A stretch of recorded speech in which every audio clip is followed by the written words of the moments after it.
Halo guys, assalamualaikum warahmatullahi wabarakatuh.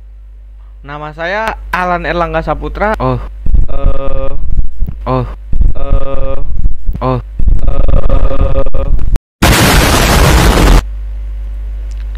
Halo, assalamualaikum warahmatullahi wabarakatuh.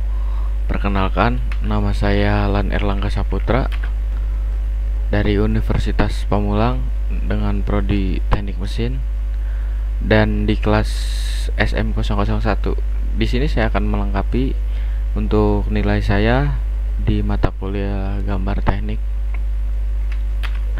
Sini saya akan menjelaskan tentang jenis-jenis pandangan dan cara gambar khusus. Oke, langsung saja.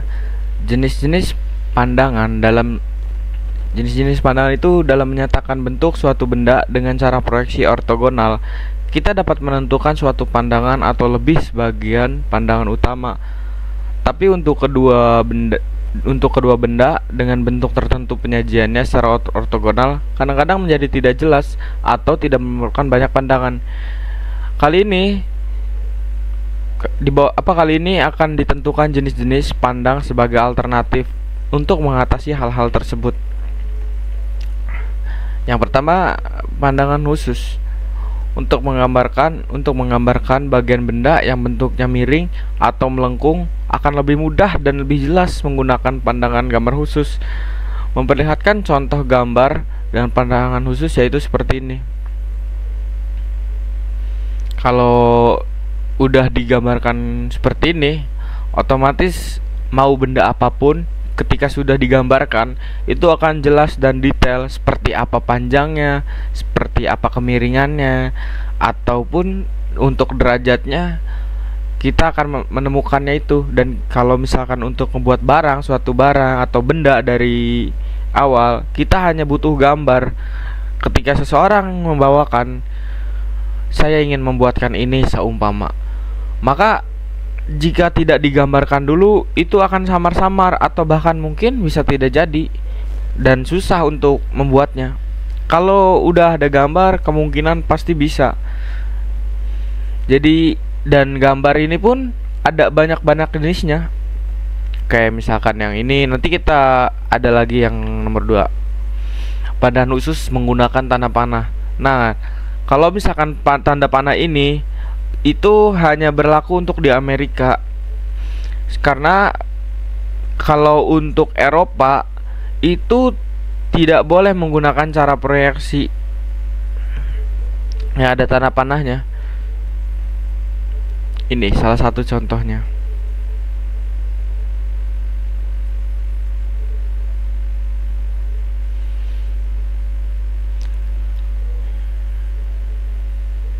Kalau misalkan untuk nomor 3 aja, pandangan sebagian.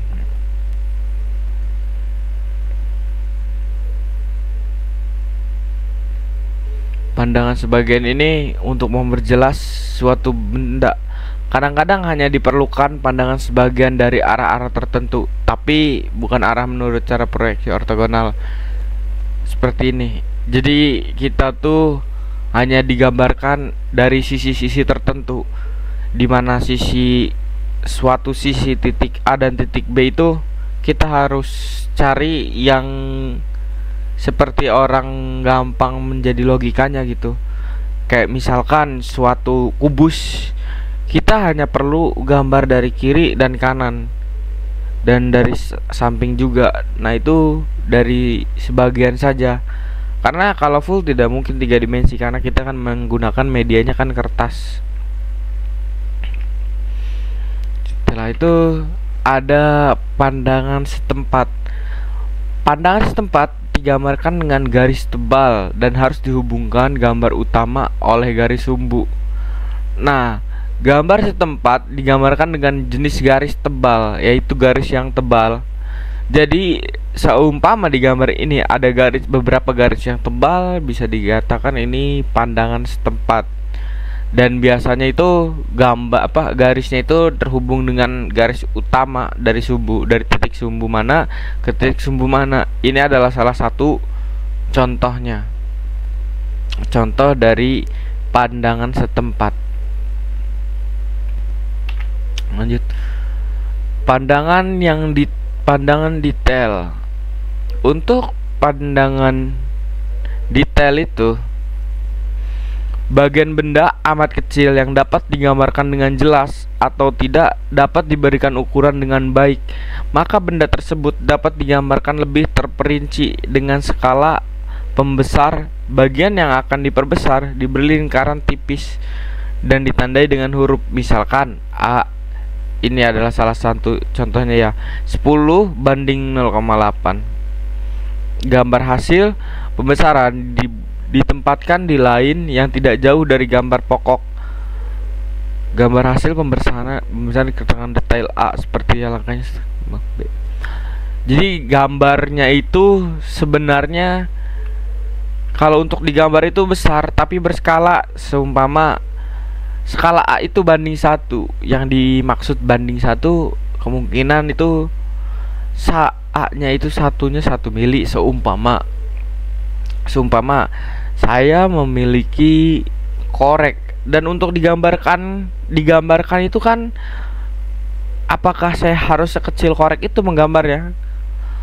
Kalau untuk di kertas oke, tapi seumpama kita menggambar di media papan tulis, apakah kita harus menggambar seperti korek sekecil itu? Pastikan tidak.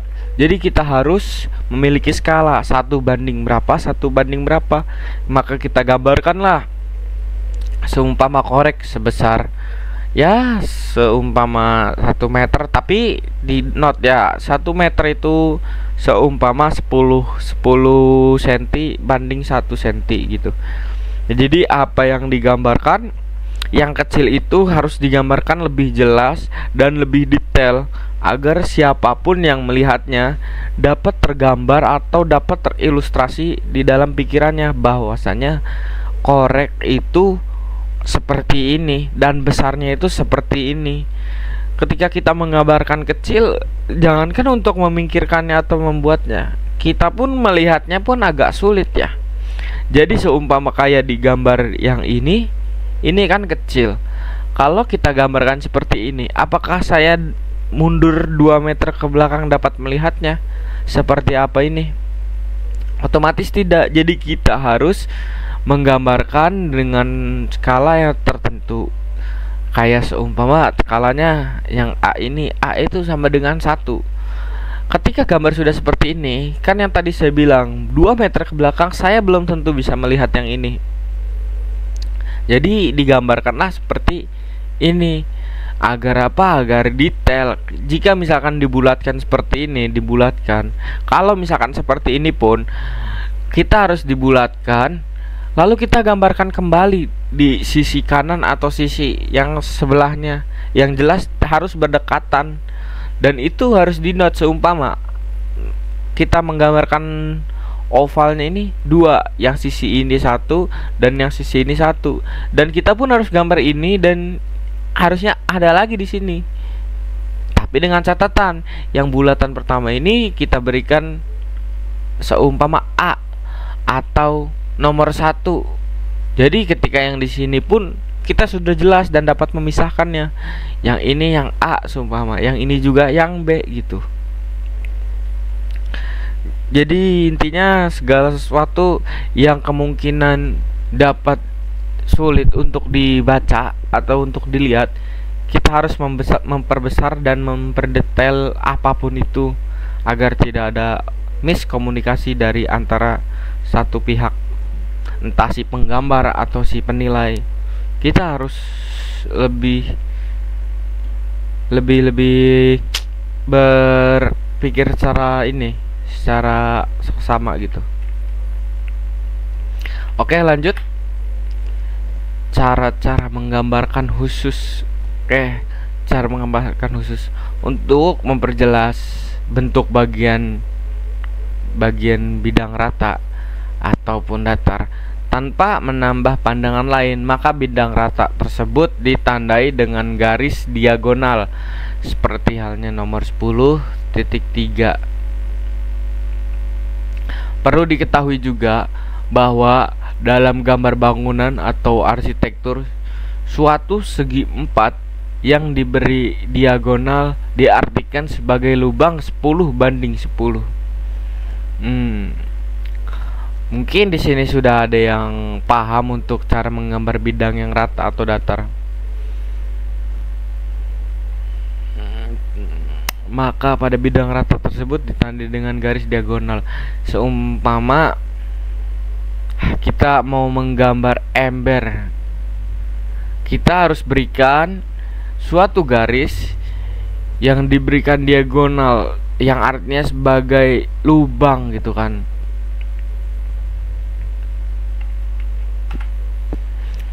Jadi supaya orang tahu bahwasanya ini nih bidang yang datar. Atau menambah apa, atau misalkan kalian tidak mau memasukkan pandangan lain seperti pandangan Amerika atau Eropa, itu kita hanya memerlukan suatu garis yang diagonal. Seumpama kita mau gambar ember, tapi kita tidak perlu memasukkan, seumpama kita sudah gambar Amerika, kita tidak perlu menggambarkan proyeksi Eropa atau proyeksi manapun. Kita hanya perlu membuat garis diagonal. Ketika sudah membuat garis diagonal itu, pasti tidak akan ada suatu yang masuk-masukan. Maksudnya tidak perlu menambahkan suatu proyeksi gambar lagi ketika kamu sudah memasukkan proyeksi gambar proyeksi gambar A. Kamu tidak perlu memasukkan lagi proyeksi gambar B, gambar C, ataupun yang D atau E sekalipun. Kita cukup membuat gambar yang membentuk diagonal saja, sudah cukup. Oke, kita lanjutkan saja ya. Penggambaran garis-garis perpotongan.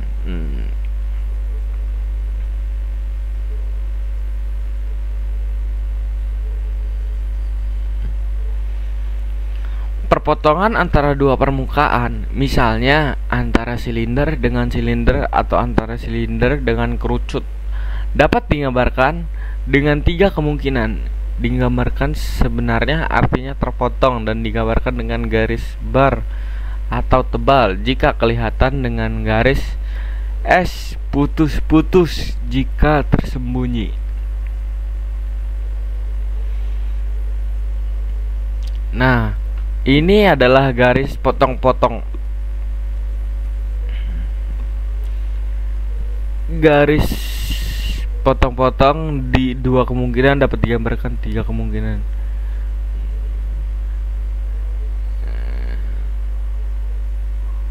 Kalau garis potong-potong itu kita itu dapat seumpama gambar yang tidak dilihat atau tidak terlihat. Gimana untuk menjelaskannya? Baiklah, kalau misalkan kita memiliki segi empat, otomatis kalau pandangan kita dari samping itu kan kita itu mengarah ke kotak. Seumpama kotak, hanya kotak, kita tahu dia ini persegi panjang atau kubus atau apapun itu kan kita harus lihat dulu ada garis atau tidak. Seperti halnya yang ini, kalian bisa lihat yang ini.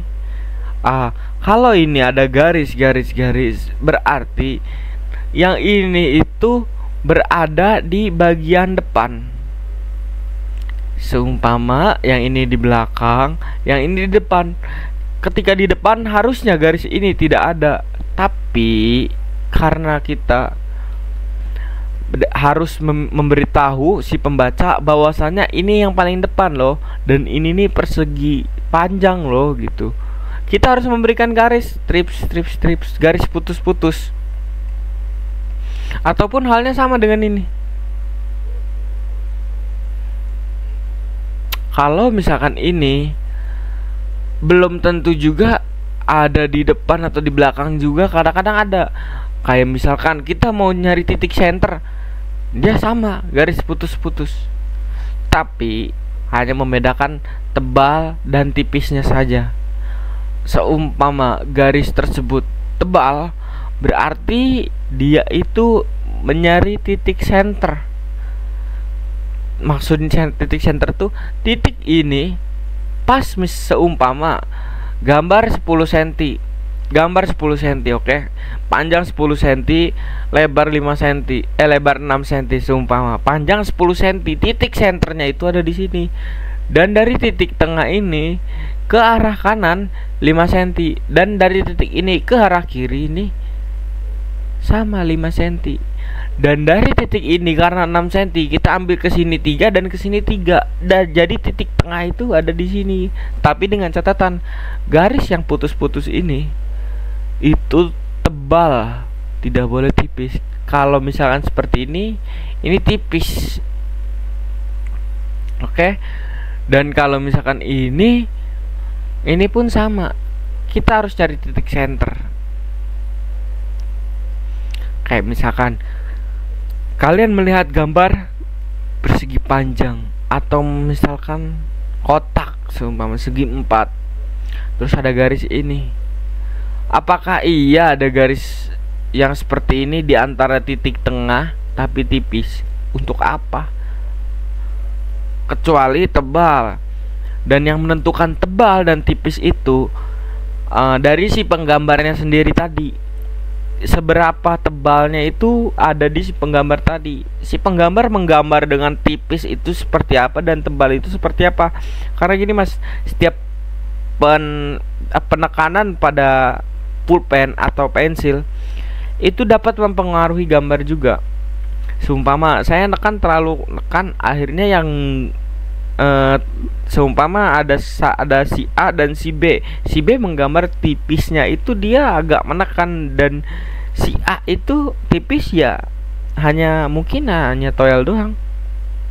Akhirnya ketika gambar dua ini diberikan kepada orang yang sama, dan si orang yang sama tidak mengetahui ini dari si A, ini dari si B, kan si pembaca pun bisa disebut agak sulit.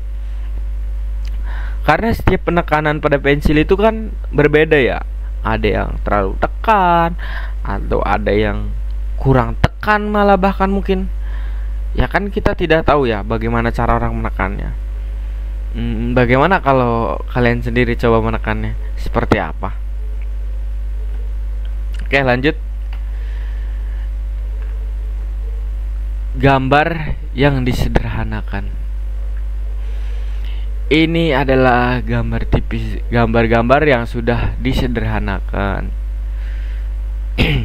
Seumpama ini dalamnya ada sekian. Nih, maaf, yang ini dulu kita gambar yang disederhanakan dulu.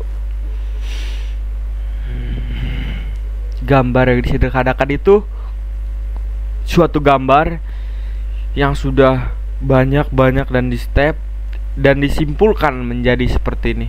Yang A, seumpama ini kan awalnya seperti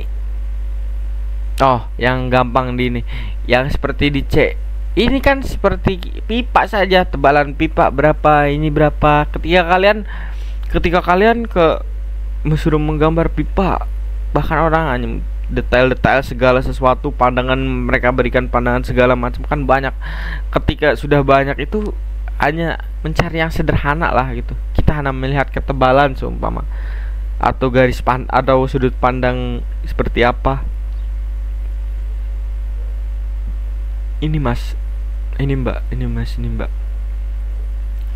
Yang C itu gambar pipa tebalnya sudah ada, dan di arsir ini diartikan bahwasanya itu sudah ada materialnya. Nah, yang ini tidak nih. Ini tidak. Ini juga tidak nih. Karena yang ini itu berarti dia itu ada lubang loh, Mas. Kayak T gitu tuh. Ada lubang kayak, bukan T, maaf.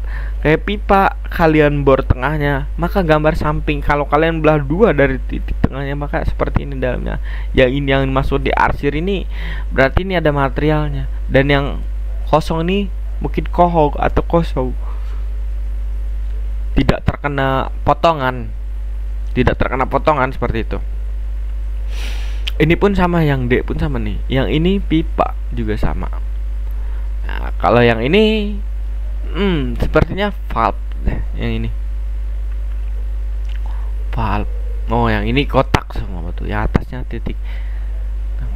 Nah, yang ini sama pipa. Ah, ini yang kotak ini apa? Yang kotak ini yang dari atas ini loh, Mas. Mbak, Mas nih, yang atas ini loh. Karena yang ini pun sama, ini yang atas ini bulat. Ini titiknya ini. Ini kan garis-garis nih, titik tengah yang tadi kita sebutkan putus-putus itu titik senternya ini. Adanya di sini, antara kesini dan kesini seimbang mungkin. Ini dan ini seimbang, di sini seimbang. Bulat pun sama seimbang. Bulat sama seimbang.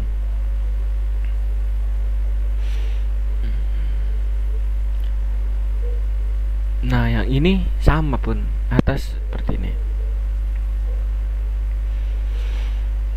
Kalau yang gambar garis hayal, yang dimaksud garis hayal itu garis-garis yang membayangkan. Nih, garis perpotong digambarkan dengan garis hayal atau garis imajinasi mungkin. Nah, sumpama ini garis-garis seperti ini T. Bahkan kalau T doang pun mereka akan tetap gambar seperti ini, karena seperti kita itu ingin menggambar wajah seseorang seumpama yang ada di benak kita, kan kita harus membuat wajah kan, dagu dulu, atau misalkan atau bahkan ada kayak bulat dulu, kemudian rambut dulu. Nah, garis hayal itu kita harus berpatokan atau berpondasi pada garis ini dulu, center dulu. Ketika garis sudah center, kalian ingin ke samping kanan sini, kita hanya pakai 10. Bisa, gampang, lebih mudah. Atau kalau misalkan kita mau ke kiri dulu, ya gampang, mudah, sekian gitu. Seperti ya membuat lubang ini. Misalkan bulat pertama, bulat kedua, bulat ketiga, dan terusnya. Dan ini kita gambarkan dan ini digambarkan garis-garis putus-putus untuk center ya. Lain hal dengan yang seperti di atas ini. Kalau yang ini kan gambar yang sudah banyak dan dapat disederhanakan, atau yang lebih simpel lah, seumpama gitu. Simpel seperti kayak kita tidak perlu ribet nyari warung jauh-jauh. Kalau misalkan di depan sudah ada warung, lebih simpel, lebih dekat, dan lebih cepat, lebih efisien juga. Kalau gambar yang sudah sederhana seperti ini kan kita tidak perlu memakan banyak kayak pulpen, pensil, atau bahkan kertas. Itu kan tidak perlu mengotori dengan coretan-coretan, hapusan-hapusan. Jadi seperti ini nih gambar yang sudah disederhanakan. Kalau misalkan garis hayal adalah bisa disebut garis tebal atau garis tipis, itu untuk sebuah patokan atau untuk sebuah pondasi di sisi atas, di sisi bawah, di sisi kiri, ataupun di sisi kanan. Itu harus berpatokan dulu. Seumpama garis sumbu ke atas dan sumbu ke samping berapa. Kalau kita tidak memakai garis ini pun belum tentu juga gambar itu bakalan lurus, ataupun gambar itu menjadi presisi. Mungkin bisa jadi miring, atau mungkin bisa jadi beda arah mungkin. Ya pokoknya kalau gambar garis hayal itu garis gambar yang bisa dibaca melalui logika dan dapat dilihat, tapi tipis ya. Ada garis tebal, ada garis tipis kan. Untuk pondasi gambar juga bisa itu. Oke, lanjut.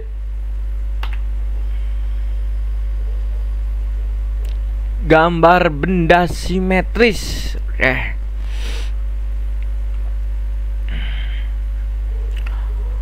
Untuk menghemat waktu dan tempat, benda simetris dapat digambarkan sebagian saja.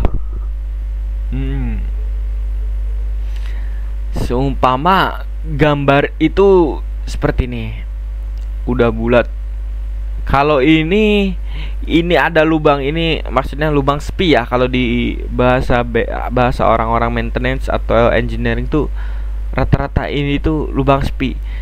Kalau misalkan lubang spi, kita tidak boleh gambarkan seperti ini, karena kalau udah digambarkan seperti ini, atau kan tadinya dia bulat, kita potong jadi 4, bisa dengan catatan bulat doang seperti ini. Seperti nomor 1, seperti ini bulat. Ini kan udah sederhana, tapi kita pengen lebih simpel lagi supaya orang paham. Kalau bulat doang seumpama seperti ini dan tidak ada kotakan ininya, kita ambil setengah saja bisa. Bukan setengah, malah seperempat lagi. Ini bisa, ini perempat.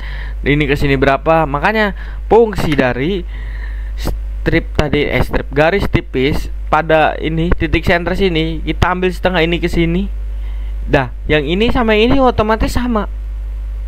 Kalau dalam catatan bulat seperti ini, kita ambil setengah ini. Yang ini dengan yang ini apakah sama? Sama. Yang ini dengan yang ini apakah sama? Sama. Ini dengan ini sama? Sama. Dengan catatan tidak ada gambar tambahan atau bentuk tambahan di antara sini.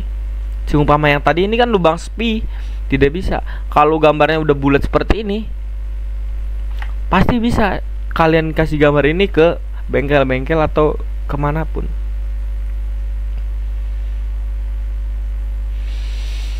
Lain halnya kalau ada lubang spi.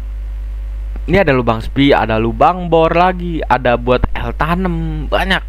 Tapi gambar ini saya kasih contoh untuk lubang spi. Kalau kita ngambil gambar seperti ini, gambar seperti ini doang, kenapa tidak bisa? Karena ada si coakan ini. Rata-rata lubang spi mungkin ada yang ukuran nomor 8 sama nomor 10, tapi kita beri contoh ini nomor 10. Seumpama kita beri contoh spi-nya ini 10 mili ya seumpama. Ketika kita udah gambar garis, kita tidak boleh seumpama mengambil ininya doang seperti halnya yang gambar A, tidak boleh karena ada lubang spi-nya. Kita harus ngambil setengah dari ini, dan ini harusnya di tengah-tengah titik sinkronnya. Titik sinkron. Kita harus titik senternya. Karena kalau setengah sini, yang gambar yang sini dan gambar yang sini sudah pasti sama. Sudah pasti sama. Kalau yang lebih rumit seperti apa? Seperti yang C. Dan ini otomatis gambar sisi kanan dan sisi kiri otomatis sudah seimbang. Dan ini titik senternya. Dan di sini juga pasti akan sama halnya. Gambar garis seperti ini semua.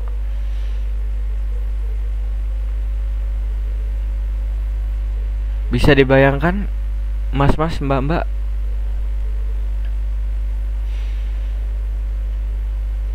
Ya ini dari atas ke bawah, dari ini udah pasti sama.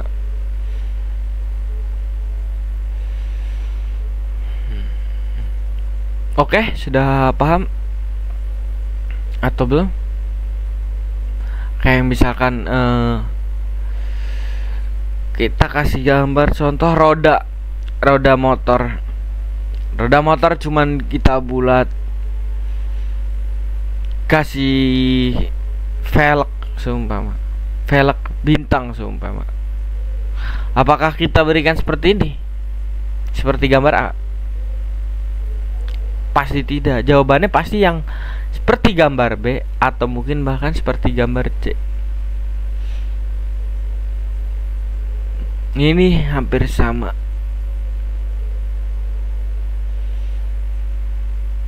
Oke, lanjut nomor 3. Penggambaran benda yang terlalu panjang. Gambar seperti poros panjang dapat digambarkan terputus-putus. Garis pemutusnya dapat digambarkan atau digambarkan dengan garis-garis tipis bebas atau zigzag.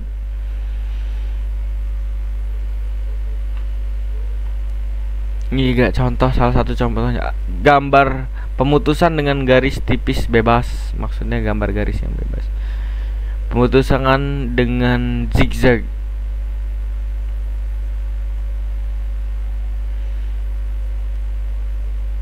Yang penting intinya center pas.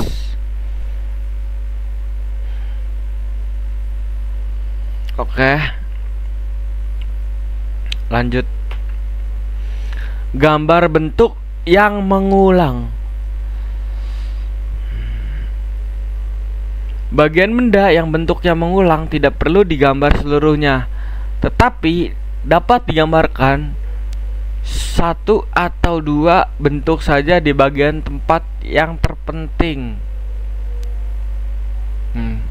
Seperti ini, seperti ini, seperti ini, seperti ini, seperti ini, seperti ini, atau seperti ini. Seperti ini bisa.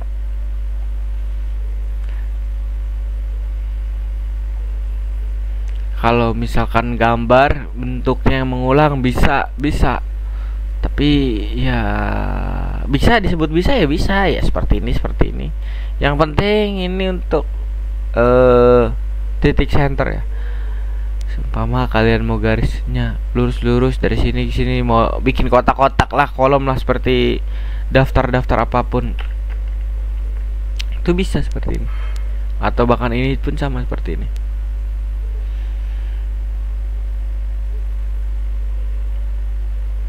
Karena ini dan ini yang penting dari bulat ininya ya, dari si lingkaran ini setengah lingkaran nih, 1/3 lingkarannya nih, itu harus kita memiliki nyari titik senternya. Lebih mudah kalau seperti ini sih ya, harusnya kita dari awal menggunakan itu juga sudah pasti bertemu ya ininya. Oke, nomor 5, penggambaran bentuk asal benda. Bentuk asal benda sebelum ditekuk ditunjukkan penggambaran dengan garis-garis titik ganda.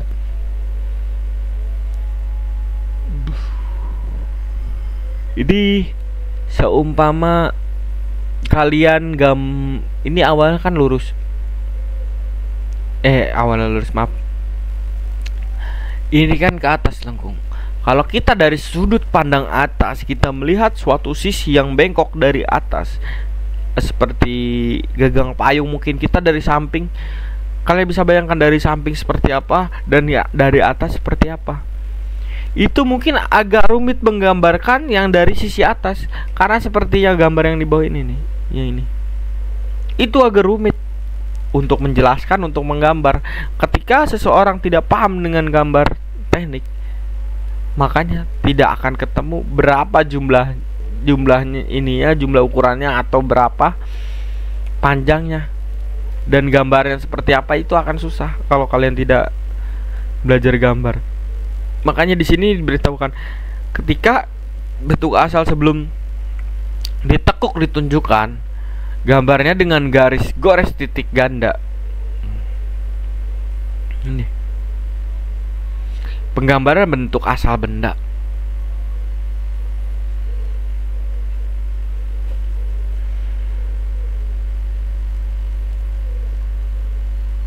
Oke, seperti gagang payung kan.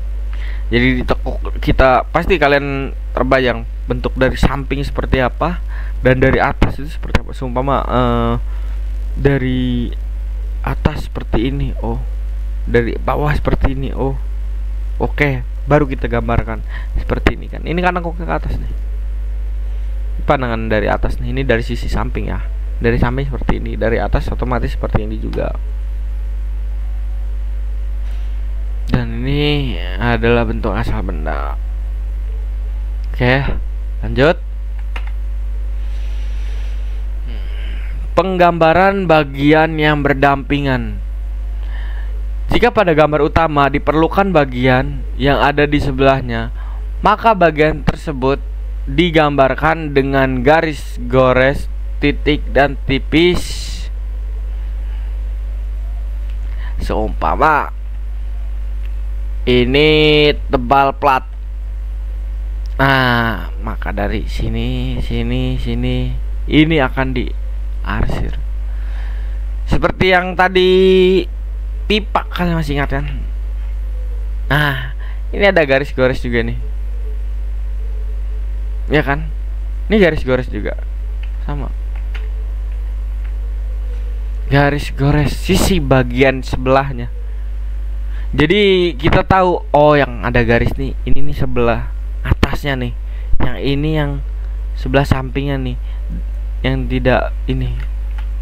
Nah yang ini atasnya nih, ya kan? Nih garis strip-stripnya nih. Pasti kalian terbayang jika gambarnya sudah ada garis-garis seperti ini.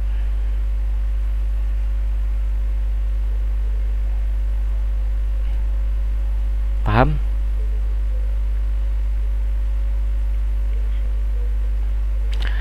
Oke, lanjut nomor 7.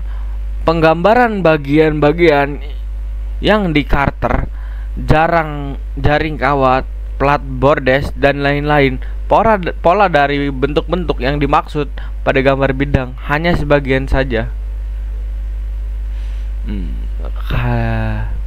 Yang dimaksud ketika ada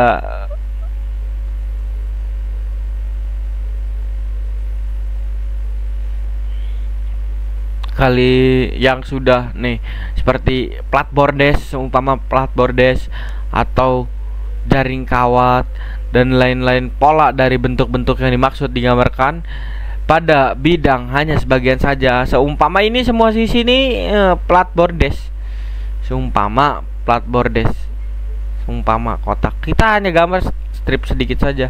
Ini menandakan sebelah sini adalah menggunakan plat bordes. Dan ini plat ini seumpama ini gambar kikir tangan, seumpama kalian tahu mungkin ya yang orang-orang teknik mesin dulunya yang membuat palu dari kikir itu. Kikirnya hanya kotak panjang seperti penggaris, dan ini pola-pola kikirnya. Kenapa harus setengah saja? Karena kalau full, ketika kalian gambar mencari titik senternya dan garis diagonal atau vertikal segala, itu akan susah dibacanya karena tertutup oleh jaring-jaring kikir yang kalian buat semuanya pada bagian itu. Dan kalau misalkan gambarnya full, kita hanya gambar sedikit saja untuk menandakan bahwasanya ini adalah kikiran, atau ini adalah bagian yang tidak rata, atau ini adalah bagian yang bolong-bolong seperti itu. Jadi tidak perlu semuanya, hanya sedikit saja, tapi artinya itu bahwasanya pada bagian itu ada yang beda, seperti kayak entah itu dilubangi atau benda yang kasar atau kikir atau bordes atau yang lainnya. Oke.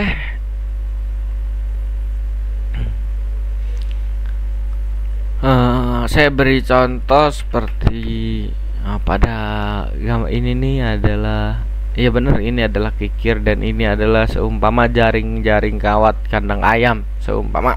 Apakah kalian perlu gambar seperti ini semuanya? Kan tidak, pasti kan seperti ini juga nih, garis tipis, garis tipis, garis tipis, garis tipis. Kalau ada ininya, apa yang mau dibaca? Bisa dibaca tapi sulit. Nah, jangan terlalu mempersulit orang yang membaca gambar kita. Oke. Lanjut.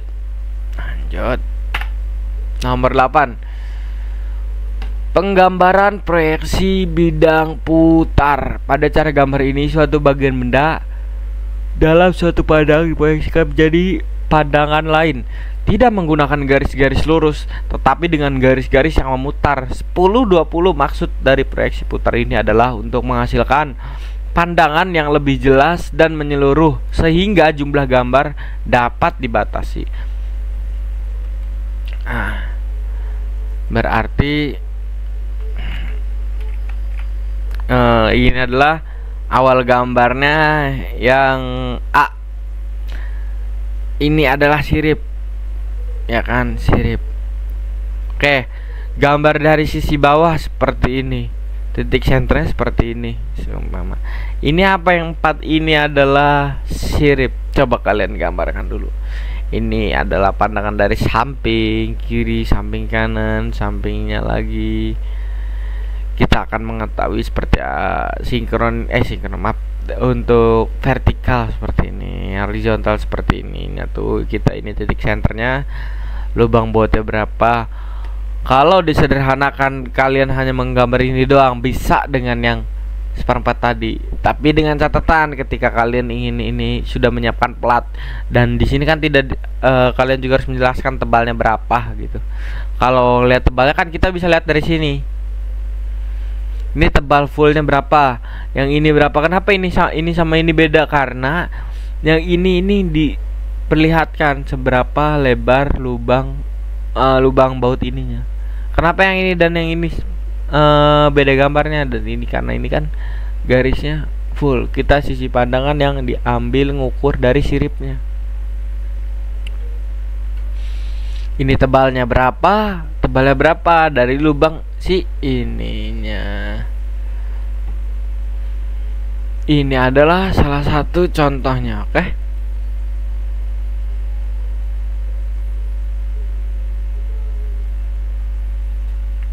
Oke, lanjut.